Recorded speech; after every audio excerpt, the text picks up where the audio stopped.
August 6, 2024. Somewhere south of the Seym River, inside Russia's Kursk Oblast, the ground itself is still deciding whether to hold or give way. A column of Ukrainian vehicles is threading through freshly plowed farmland, the black chernozem soil sucking at tracks and wheels alike. Overhead, a Ukrainian drone operator watches a strange shape trundle along near the rear of the formation. It is low, boxy, unarmed as far as anyone can tell, with a great scoop bolted to its nose like some prehistoric snout. Beside it roll Challenger 2s and Leopard 2s, the borrowed thunder of NATO's arsenal. Nobody expected this other machine to be there at all. It has no turret. It has no cannon. Its crew of two sit low in the hull, peering out through vision blocks at a landscape seeded with mines, trenches, and collapsed riverbanks. And yet, within days, this squat little digger will be doing something that the 600,000-pound main battle tanks cannot, quietly, patiently, keeping soldiers alive by moving earth rather than firing shells. This is the story of the FV180 Combat Engineer Tractor, a British machine so unglamorous that most of its own countrymen have forgotten it exists, and so useful that a Ukrainian assault brigade dragged it out of retirement and into the most dangerous ground war in Europe since 1945. Why a 50-year-old thinly armored excavator should matter more to some crews than a Challenger 2 is a question worth taking seriously, and the answer says a great deal about what actually keeps soldiers alive on a modern battlefield. The Kursk incursion of August 2024 was, on paper, a triumph of armor and audacity. Ukrainian forces punched a hole roughly 10 kilometers wide into Russian territory, catching Moscow's planners entirely off guard. But breaking through a border is one thing. Surviving what lies beyond it is another. And what lay beyond it, as it so often does in this war, was earth. Earth turned into obstacles. Earth mined and cratered and crisscrossed with anti-tank ditches, earth that had to be dug, filled, bridged, or flattened before anything with a crew inside it could move across it safely. That problem is not new, and it is not small. By the summer of 2023, during Ukraine's earlier counteroffensive in Zaporizhzhia, Western officials and journalists were already documenting the brutal cost of trying to breach Russian defensive lines without adequate engineering support. Reports at the time suggested Ukraine had lost around a fifth of its Western-supplied armor in a matter of weeks, including large numbers of Bradley fighting vehicles and a meaningful share of the Leopard tanks it had been given. Ukrainian soldiers who fought through those minefields told journalists they had been unprepared for the complexity of the fortifications waiting for them. Layered mines, dragon's teeth, trenches, all covered by artillery and attack helicopters.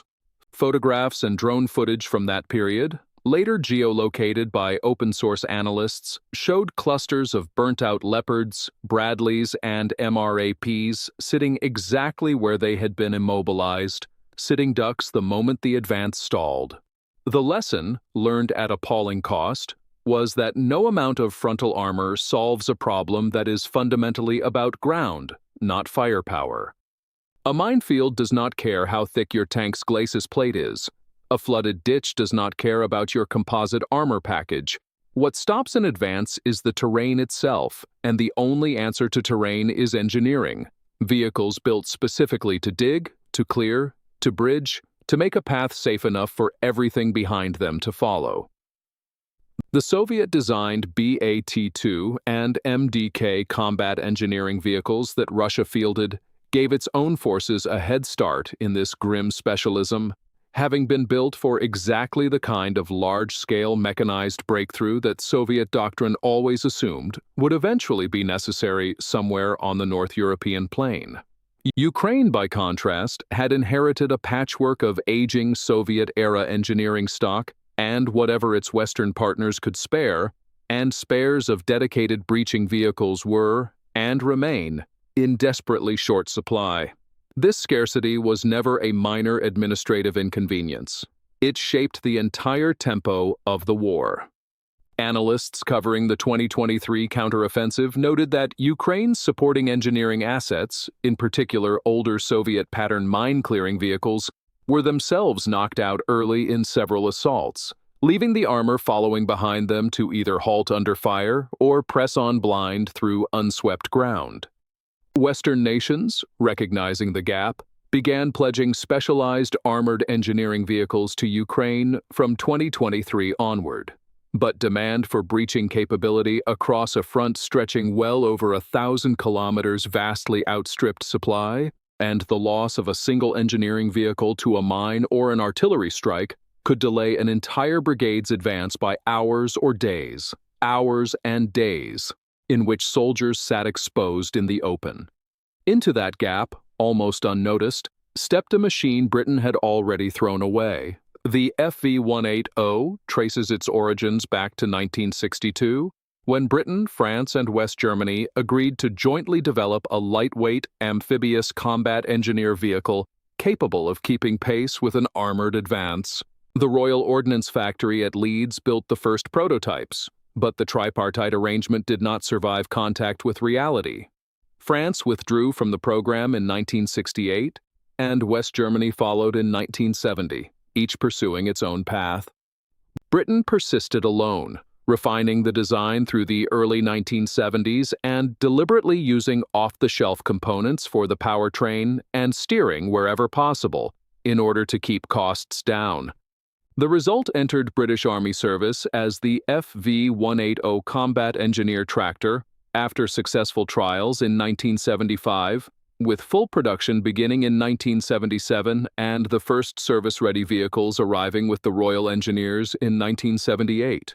Soldiers who operated it affectionately nicknamed it the Frog, a fitting name for a vehicle equally at home crawling across dry land or swimming a river. To understand why the Frog worked, it helps to picture something closer to a farmyard tractor wearing borrowed armor than a tank. At roughly 17.5 tons, it weighs barely a quarter as much as a Challenger 2. Its hull measures about 7.5 meters long, under 3 meters wide, and stands just 2.67 meters tall, low enough to hide behind a hedgerow. Its protection comes not from thick steel, but from a honeycombed twin-skin aluminum alloy structure, layered like a beehive, designed to absorb blast and fragmentation rather than to shrug off a direct tank round, because it was never meant to fight tanks in the first place. Power comes from a Rolls-Royce C6TFR six-cylinder diesel engine producing 320 horsepower, giving a power-to-weight ratio of around 19 horsepower per ton, enough to push the vehicle to a road speed of roughly 56 kilometers an hour, quick enough to keep pace with an advancing armored column rather than trailing behind it. The most remarkable trick, though, is in the water. The FV180 is fully amphibious, propelled by twin Dowty water impellers under the commander's control, capable of roughly 8.5 knots afloat, about the pace of a fast-rowing crew.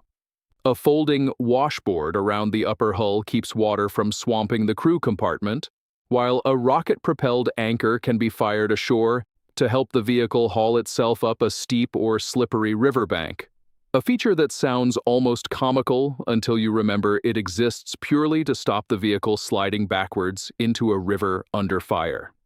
At the front sits the vehicle's real weapon, a large hydraulically operated dozer bucket, capable of gouging out anti-tank ditches, filling in craters, clearing rubble, or carving a defensive berm in a fraction of the time it would take a squad with shovels. 2 crew members operate it in tandem, one driving, one working the bucket, and the vehicle's other engineering attachments, an arrangement that allowed British Royal Engineers to prepare river crossings, build defensive emplacements, repair shattered roads, clear obstacles, and recover disabled vehicles across deployments in the Falklands, the Balkans, and the Middle East. Production of the type was never on the scale of a main battle tank program. Manufacturing responsibility passed from the original Royal Ordnance prototypes at Leeds to series production for the British Army through the late 1970s and into the 1980s, with total numbers built running into the low hundreds rather than the thousands. a modest figure entirely in keeping with a specialist support vehicle rather than a frontline fighting machine. Exact production totals and the full paper trail of where every retired hull ended up after decommissioning are not comprehensively documented in open sources, a gap that is unremarkable for a support vehicle of this vintage, but which does mean that the precise route by which examples reached Ukraine cannot be stated with certainty. Britain eventually retired the FV180 in favor of a newer, better protected design called the Terrier Armored Digger, and by most accounts the old frog quietly slipped into reserve storage, museum plinths, and, evidently, somewhere along a supply chain that eventually led to Ukraine. If you're finding this interesting, a quick subscribe helps more than you know, and there's a lot more of this story still to come. Exactly how the FV180 reached Ukraine's 3rd Separate Assault Brigade remains unclear, and that opacity is itself worth acknowledging rather than papering over. The brigade, formed in 2022 out of a merger involving Azov Special Forces elements, first became publicly associated with the vehicle when footage circulated online in early November 2024, showing the type operating alongside far more famous hardware during the Kursk campaign. The terrain around Kursk Oblast gave the old design an unexpected second life. The region's rolling plateau, cut through with shallow valleys and the Seym and Tuskar river systems, is exactly the kind of ground the FV180 was engineered to cross. Its amphibious hull and rocket anchor system meant it could ford watercourses and climb steep banks that would strand a wheeled vehicle entirely, while its dozer blade proved well-suited to cutting through the region's thick, fertile chernozem earth, which readily grows the kind of dense vegetation that can smother a defensive position before it is even finished. Detailed accounts of individual missions remain sparse, understandably so, given the sensitivity of ongoing operations, and much of what is known comes from brief video clips, open-source analysis, and the observations of specialist military researchers, rather than official Ukrainian statements. What can be said with confidence is that the vehicle was there, doing unglamorous engineering work, while some of the most valuable and heavily publicized armor in Ukraine's inventory rolled past it into contested ground. It is that contrast which has fueled online commentary suggesting the FV180 may, in its own quiet way, be doing more to preserve Ukrainian lives than the tanks it accompanies. No named crew member has been quoted making that precise claim, and it would be dishonest to pretend otherwise. The sentiment circulates chiefly among military bloggers, open-source analysts, and enthusiasts who have watched the pattern repeat itself since 2022. That expensive, high-profile armor draws fire and takes losses precisely because it is expected to lead an advance, while the vehicles clearing the ground ahead of it rarely make headlines even though the entire operation depends on them. Whether or not any individual soldier has said those exact words, the underlying logic is sound enough to take seriously. Britain was far from alone in building machines like this, though few of its rivals shared its taste for a lightweight, semi-improvised solution. West Germany's Docks, built on a Leopard 2 chassis and fielded from the 1990s onward, takes the opposite approach entirely. Full main battle tank armor, a dozer blade, an excavator arm, and a mine-clearing system at a combat weight approaching 50 tons, nearly 3 times that of the FV180. It is a superb vehicle, but it is also enormously expensive and exists in relatively small numbers across NATO inventories. The United States pursued something similar with the M728 Combat Engineer Vehicle, based on the M60 tank hull, and later the Assault Breacher Vehicle, built on an M1 Abrams chassis and equipped with mine-clearing line charges and full-width mine plows, purpose-built to punch a lane through a minefield under direct fire. Russia's own BAT-2 and MDK series, meanwhile, are lighter and less protected than the German or American designs, closer in philosophy to the old FV180, though generally less sophisticated in their amphibious handling. What makes the British approach worth revisiting is not that it was better in every respect, because it plainly was not. It offered nowhere near the protection of a docks or an assault breacher vehicle, and no crew would choose thin aluminium honeycomb over composite tank armor if a heavier alternative were sitting in the same depot. But heavier alternatives were not sitting in the same depot. What Ukraine actually had access to, in the numbers it needed, was a fleet of retired, unglamorous, comparatively cheap combat engineer tractors that nobody else particularly wanted, built to a design that could not match the survivability of its Cold War Warsaw Pact contemporaries, yet capable of doing the one job that mattered, moving Earth quickly enough and safely enough to open a path for everyone else. In a war defined by attrition and improvisation, availability can matter more than perfection, and a 50-year-old digger that actually turns up to the fight beats a superior design that never arrives. There is also a cost calculation running quietly underneath all of this, one that rarely makes it into the more dramatic retellings. A single modern assault breacher vehicle, built on an Abrams hull with its full suite of mine-clearing systems, represents an investment measured in the millions of dollars, and NATO stockpiles of them are neither large nor easily replenished mid-war. An FV180, retired decades ago and no longer wanted by its original owner, represents something closer to sunk cost. A vehicle whose development, production, and years of service have already been paid for, sitting in storage waiting for someone to find a use for it. When every Western-supplied Leopard or Abrams arrives freighted with diplomatic negotiation, training pipelines, and finite production runs, a spare fleet of unfashionable diggers that can simply be handed over and put to work almost immediately becomes its own kind of strategic asset, however humble it looks on camera. Assessing the FV180's true impact in Ukraine is difficult, and honesty demands saying so plainly.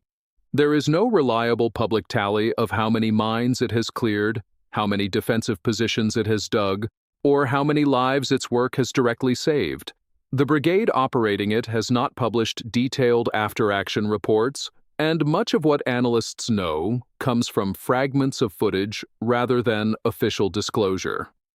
What can be said is that its mere presence during one of the war's boldest offensives reflects a widely understood truth among engineers on both sides of this conflict. Modern combat is decided as much by who can move Earth quickly and survive doing it as by who has the biggest gun. There is also a psychological dimension worth weighing alongside the purely material one. Soldiers who have watched engineering vehicles clear a lane through a minefield often describe a very particular kind of relief, distinct from the adrenaline of combat itself, the sense that the ground ahead has, for the first time in hours, become merely dangerous rather than lethal. That psychological effect is almost impossible to quantify, and no responsible historian would attach a precise figure to it, but it recurs again and again in accounts of breaching operations across many wars, and there is little reason to think Kursk was any different. Whatever the F5180 achieved materially, its presence likely did something to morale that no press release will ever measure.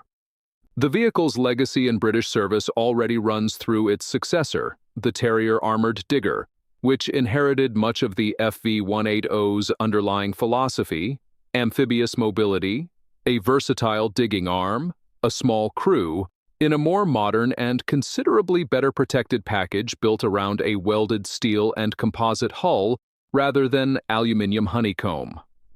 Surviving FV180s can still be seen today at collections such as the Bovington Tank Museum in Dorset and in the hands of private collectors on the British Militaria and Living History circuit, sitting quietly as static exhibits and showground curiosities, even as their siblings apparently dig trenches under Russian artillery several thousand kilometers to the east. Few vehicles get to live two such different lives at once, one as a preserved relic behind a museum rope, the other as an active combatant in the largest land war Europe has seen in generations. Return for a moment to that column south of the Seym, mud clinging to every track link, drones circling overhead, the low growl of a Rolls-Royce diesel barely audible beneath the deeper thunder of the Challengers rolling past. The tanks carry the headlines, they carry the firepower, the prestige, the 600,000-pound price tags, and the grainy destruction footage that circulates for weeks after every battle. The little digger carries none of that. It carries a crew of 2, a hydraulic bucket, and 50 years of quiet, unfashionable competence. It was designed for a war that never came, against a Warsaw Pact that no longer exists, using components chosen for cost rather than glory, by an army that ultimately decided it did not want the vehicle anymore. And yet, here it is, on ground its designers never imagined, doing the one job that no tank, however magnificent, can do for itself, making the Earth safe enough to cross. That is the quiet, unglamorous truth sitting beneath every clickbait headline about excavators saving more lives than tanks. Tanks win battles by surviving punishment. Engineers win wars by making sure the punishment never lands at all. A Challenger 2 can shrug off what a mine cannot, but it still has to reach the fight in one piece. And increasingly, in Kursk and elsewhere, that has meant relying on a machine with no gun, no glory, and barely any armor worth the name. Britain built the FV180 to dig graves for obstacles, not for soldiers. 50 years on, in a war its designers could never have foreseen, that is exactly what it is still doing, one bucket of earth at a time.